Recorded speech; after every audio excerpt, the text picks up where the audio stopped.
ব্রিটিশে তাড়াতে হবে সাগরের পার। যেমন করি হোক ভারত স্বাধীন, করিতে হইলে ভাবিয়া একদিন। ব্রিটিশের চোখে ধুলা দিয়া অবশেষে গোপনে গেলেন ছাড়ি ছোনা। পরাধীন ভারতে সরকারি অফিসে পোস্টার লাগানোর জেরে আর্থিক জরিমানা। ব্রিটিশ পুলিশের হাতে কানমোলা খেয়েছিলেন ক্ষুদে স্বাধীনতা সংগ্রামী গুণধর বন্দ্যোপাধ্যায়। তখন তার বয়স মাত্র 10। দাদা ঘনশ্যাম বন্দ্যোপাধ্যায় হাত ধরে স্বদেশী আন্দোলনের সঙ্গে যুক্ত হয়েছিলেন ছোট গুণধর। পরে প্রফুল্ল সেন, অজয় মুখোপাধ্যায়, ভূপতি মজুমদার, অতুল্য ঘোষের মতো বিপ্লবী ও কংগ্রেস নেতাদের সঙ্গে পরিচয় হয়েছিল তার। ওখানে লাগানো হতো সাধারণত ওই হরতল, হরতল কথা লেখা থাকতো, হর ত্যাগ ল। কেন হতো?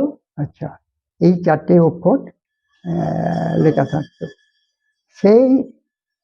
সেইগুলো নিয়ে গিয়ে এবার দোকানে দোকানে দোকানে দোকানে মেরে দেওয়া হতো। আচ্ছা, আমি তাদের সাথে থাকতাম, যেখানে মায়ের ইয়ে করা হচ্ছে। বাবার আমাকে নাও নিয়ে যেত, ইয়ে জায়গার অনেক। এবার ভাগ ছিল, এখান থেকে ওর, ওখান থেকে ওর। তখন তো দোকান খুব কম না, 2-3টে দোকান, এইভাবে আর কি। হ্যাঁ, আমি স্বাধীনতার সঙ্গে যুক্ত। আচ্ছা, মানে কত বছর বয়স থেকে যুক্ত ছিলেন? আমি এই 9 বছর বয়স থেকেই ঘোরাঘুরি, ওনাদের সাথে ঘোরাঘুরি করেছি। হ্যাঁ, কি করতেন? কি করতেন? ওনাদের যে সমস্ত কিছু কিছু প্রয়োজন ছিল, সেই প্রয়োজনগুলো হয়তো দোকান যাওয়া, হ্যাঁ, একটু জল এনে দেওয়া, দুটো এইভাবে। গান্ধীবাদী আন্দোলন থেকে গান্ধীজির ডাকে সাড়া দিয়ে আমার পরিবারে আমার ঠাকুরদাদা, আমার আমার ঠাকুরদাদারই বয়সী প্রায় আমার বাবার দাদা স্বর্গীয় ঘনশ্যাম বন্দ্যোপাধ্যায়, এরা সবাই সক্রিয়ভাবে গান্ধীজির আহ্বানে, গান্ধীজির সমস্ত আন্দোলনে, স্বদেশী আন্দোলনে ওতপ্রোতভাবে যুক্ত ছিলেন। তাদের বাড়িতে চরকারও কাজ হতো, চরকাতে সুতো কাটা হতো, বাড়ির মেয়েরাও এই সমস্ত কাজে যুক্ত ছিলেন। বাবা ছোটবেলা থেকে যে পাঠশালায় পড়তেন, সেই পাঠশালার গুরুরা মেদিনীপুর থেকে এসে ওনাকে ট্রেনিং দিতেন। ওনাদেরকে, শুধু ওনাকে নয়, আরও অন্যান্য ছাত্রদেরকে ট্রেনিং দিয়ে দেশপ্রেম জাগাতে হবে। তারাও, এই গুরুরাও ছিলেন এক ধরনের বিপ্লবী।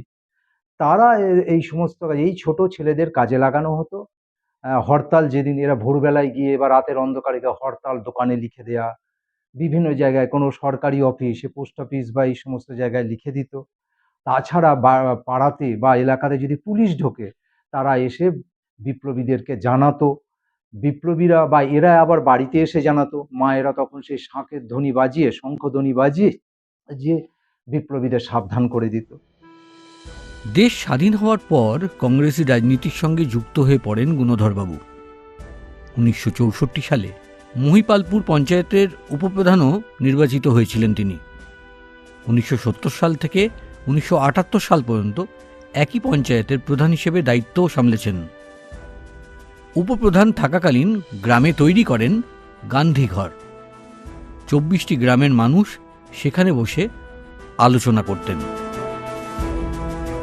স্বাধীনতা সংগ্রামী গুণেন্দ্রনাথ বন্দ্যোপাধ্যায় বলাগড়ের মহিপালপুরে থাকেন। ওনার ছাত্র অবস্থাতে যে সময় হাওড়ার একটি স্কুলে উনি পড়তেন, তখন মাস্টারমশাইদের উৎসাহেই স্বাধীনতা সংগ্রামে তিনি যোগ দিয়েছিলেন। এবং ওর কাছ থেকেই গল্প শোনা যে তিনি নেতাজি সুভাষচন্দ্র বসুর আদর্শে প্রাণিত ছিলেন, কিন্তু কোনোদিনই স্বাধীনতা সংগ্রামী হিসেবে কোনো অর্থ কোথাও থেকে নেওয়ার জন্য উনি চেষ্টা করেননি। পরবর্তী সময়ে উনি মহিপালপুর গ্রামে আদর্শ গ্রাম তৈরিতে বিরাট ভূমিকা নিয়েছিলেন। 92 বছর বয়সী গুণধর বন্দ্যোপাধ্যায় সেই কথাই স্মরণ করলেন 80তম স্বাধীনতা দিবসের প্রাক্কালে। ইটিভি ভারত, বলাগড়।